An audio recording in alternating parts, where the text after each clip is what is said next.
He was on his knees again. Alkali dust coated his lips.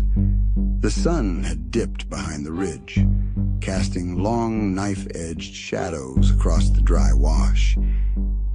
His fingers were stained with a faint, iridescent residue that wouldn't wipe off. The stones had quiet now, but the capillary lines hadn't dimmed. They'd multiplied. Branching outward like frost on glass, creeping into the surrounding shale as if the earth itself was learning a new pattern. He didn't pack up, didn't call the county sheriff or the university boys in Missoula who'd laugh him into next week. Instead, he dragged his canvas tarp over the stone, staked it down with 3 flat rocks, and sat back on his heels. The wind finally stirred, carrying the dry sweetness of sage and the distant promise of thunder. A magpie called from a dead pine. Normal sounds, grounding sounds. But beneath them, if he held still enough, the hum remained, patient, waiting. He lit a cigarette, cupped the match against the breeze, and watched the smoke curl into the cooling air. His hands still trembled, not from fear, from the awful, quiet understanding that he'd spent 62 years digging through the world looking for something to prove he mattered. And the world had just handed him a question he couldn't outrun. Dusk bled into the bitter roots, turning the cliffs to rust and shadow. Harlan didn't move. He listened to the stone breathe. And when the first stars pricked through the twilight, he noticed the tarp wasn't flat anymore. It rose and fell, faint but steady, like a lung beneath skin. He pressed his ear to the canvas. Beneath the hum, beneath the wind, beneath the old bones of the earth, something was moving. Not upward, not downward, inward. And it was waking up. The tarp's slow rise and fall became the only clock he had. Night pooled in the creek bed like spilled ink, and Harlan didn't fight it. He rigged a lean-to from spare canvas and lodgepole boughs, strung a kerosene lamp on a twisted wire, and laid out his field gear with the quiet precision of a man who'd stopped expecting tomorrow to look like yesterday. The brass compass on his belt spun lazily, needle refusing to settle. The Polaroid whined when he aimed it at the covered stone, and the single test shot came out bleached white, save for a faint, branching pattern burned into the emulsion like frost on a window pane. Even his pocket knife felt wrong in his hand, lighter, colder, as if the steel had forgotten how to hold heat. By midnight, the hum had changed. It wasn't just in his bones anymore. It was in the dirt, in the dry creek stones, in the dry rattle of wind through the pines. It pulsed in a slow, uneven rhythm, like a tide pulling through bedrock. Harlan found himself breathing in sync, chest rising and falling without thought. When he closed his eyes, he didn't see darkness. He saw strata, layer upon layer of compressed time, each seam humming a different frequency. He could taste copper and wet clay. He could feel the weight of ice sheets, the slow drag of continents, the silent patience of stone learning to remember. It wasn't haunting him. It was calibrating him. Dawn came pale and thin, bleeding through the trees like watered milk. Harlan crawled out from under the lean-to, joints stiff, mouth crusted with dust. The tarp was gone, not torn, not blown away, simply absent.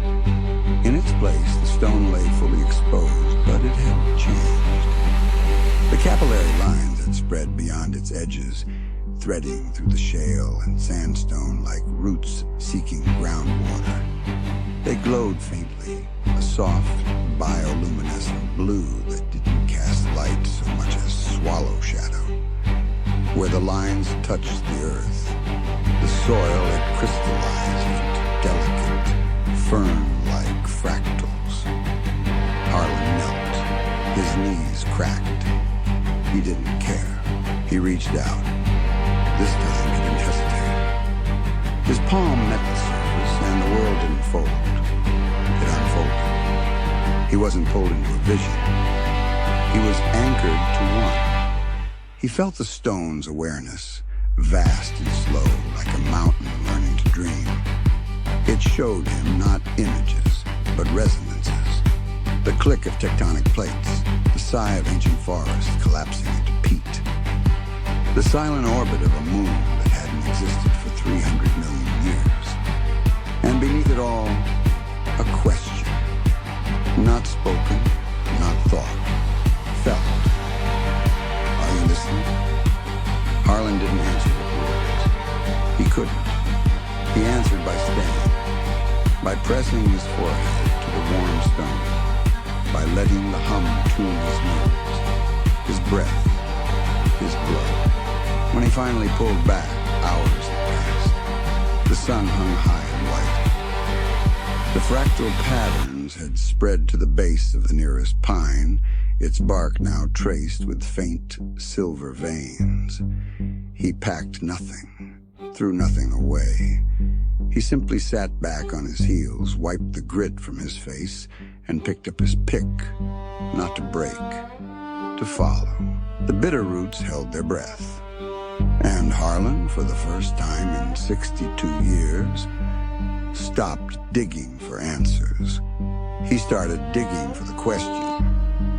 3 days, or maybe 5. Time had bled into the rhythm of the hum, and Harlan no longer marked it by the sun's arc or the empty ache in his belly. He didn't eat, didn't thirst. His canteen sat untouched, the water inside growing warm and flat. When he moved, it was with a strange, fluid economy. Joints no longer protesting, old pains silenced by a frequency that resonated deeper than nerve or bone. He'd stopped using the pick. His hands, once gnarled and scarred, now moved over the stone surface, not to dig, but to trace, to listen. The capillary lines responded to his touch, brightening where his fingers passed, branching in new, intricate patterns that seemed to map not the creek bed, but something else. A constellation, a neural network, a song written in light. On what might have been the 7th day, the silence broke. Not the hum, the other silence. The one that had lived in Harlan's head for 30 years, filled with the ghosts of dead partners, failed claims, and the quiet, screaming knowledge that he was a man who would be forgotten. That silence was gone. In its place was the stone's memory, vast and impersonal, but not unkind. It did not care about Harlan, but it acknowledged him. A speck of consciousness brushing against an eon, and deep below, in the dark where the roots of the mountains drank from ancient aquifers, something that had been sleeping since the ice first learned to flow, shifted in its bed. It had felt the touch of a surface dweller.